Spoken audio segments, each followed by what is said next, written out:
I mean, how you developed your character was strictly in the ring. Yeah. There was no personality to say, well, this is what I'm going to do, because there was no interviews for the Americans, and later the Japanese did some talking, but basically it was just the action in the ring to develop your character. And when they'd bring you in, it was a bus tour around the country, right? For the most part? Yeah, well, back when we first did it, anything long, we used to travel by the Shinkansen, the bullet train.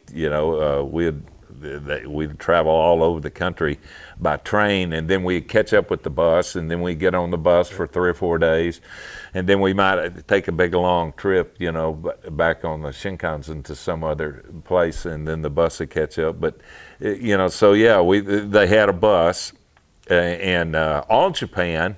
Actually, the very first time I went All Japan, everybody had this huge bus, and everybody got on the bus.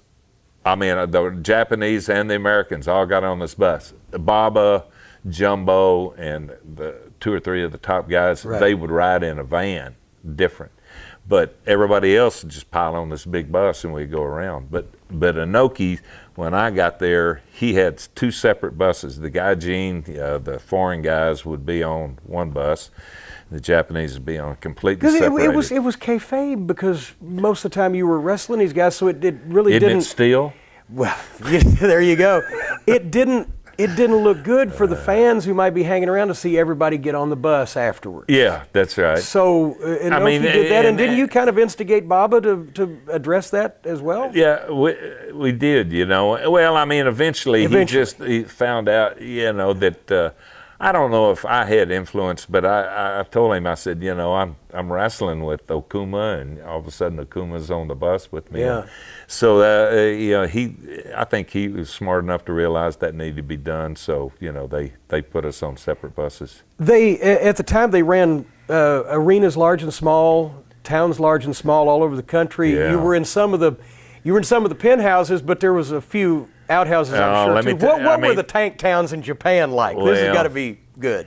The thing is, they have outdoor shows. They had a whole crew of people. I mean, it's just a great crew that they have about this tall, big blue tarps, that you see sold at Sam's or wherever, You have these things, and they would have all these poles, and they would set up and put around blue all the way around it, and then you'd come in and pay tickets in one place, and they string lights up over the ring, and sometimes there wasn't any chairs.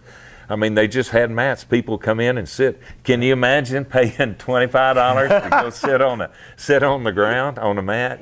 But because the tickets weren't cheap even in those days. For in terms of the money they cost. Yeah. It was ringside tickets were like 5,000 yen. Of course, back then that's I don't know, about $10, I guess. But that was big money back in the early '70s, right? And but anyway, and then they Baba anyway, and I'm sure Inoki did the same thing. He ended up buying trucks full of chairs, and so they could set up a certain way to to set up chairs inside these outdoor shows. So those were pretty neat. You had to dress on the bus. There wasn't no dressing room. And you'd have to dress on the bus, and you'd go out and go to the ring, and then come back through, and so it was different. So those smaller towns, it was kind of neat, but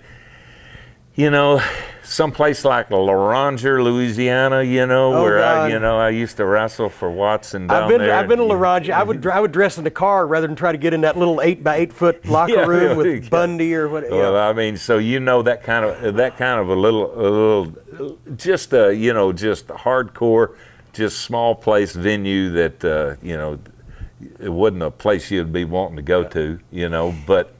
Those little towns, they all knew was different, though, right? Because at the time, Japanese TV was so different than American television. They didn't have individual television markets as much as they had the networks, and you were on network television. Both Bob and Inoki had network TV, covered the country. So in those small towns, was that the only TV stars that they would see live in person in those days, especially? Yeah, I never thought about that. I don't know. I would think that we were probably the ones that toured, for sure. But I mean, they all followed a lot of different kind of sports, baseball, and I mean, they loved baseball, and all those people were, really stars. But they didn't tour around, right? So probably wrestling was, probably one of the first exposure really after World War II to gaijin, foreign people. A lot of times people would stop, actually, in these small towns. They would stop and stare at you. I mean, Ernie Ladd, I mean, he was walking, and he's people in Pittsburgh would stop and stare at Ernie Ladd. A foot and a half above the tallest person, and he had a big what they call this, the pick in his hair. And I can remember one time he was walking down the street, and there was this Japanese guy, and he was trying to get his attention and tapping him and everything, and Ernie just kept on walking, And finally he goes, what? And he started pointing. He thought Ernie had forgot that he had the comb in his hair, He didn't know that was the style, right? So you've left it up there, sir.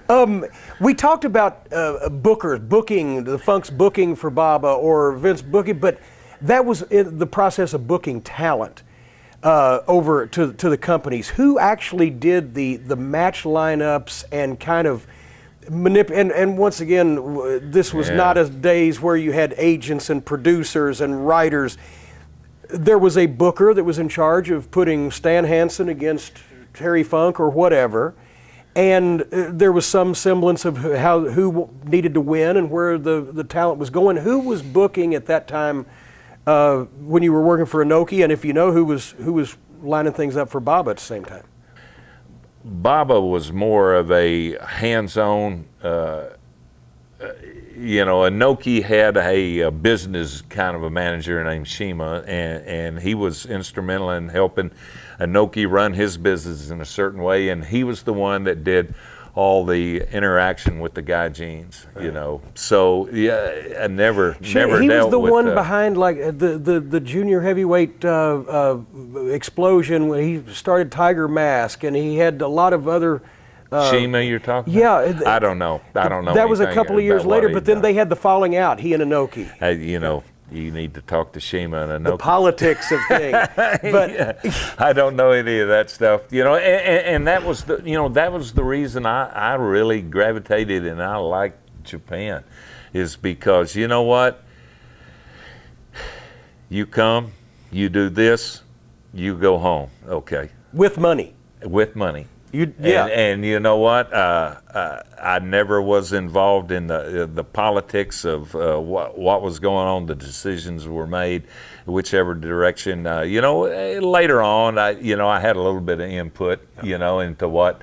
Out of respect for your seniority. But they did what they wanted to do, and they ran their business well. Well, you had one line in your book, The Last Outlaw by Stan Hansen, by the way.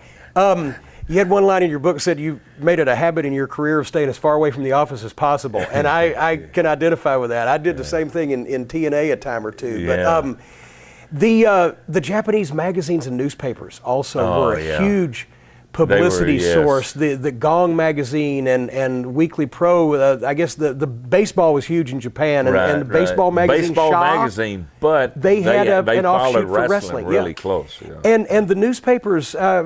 Dozens of them on the newsstands, and this was all over the country. It wasn't like you had to subscribe or it was a niche publication. They were everywhere, like major publications, and they covered wrestling on the sports pages as a sport. Yeah. And that had to be tremendous for your mainstream recognition.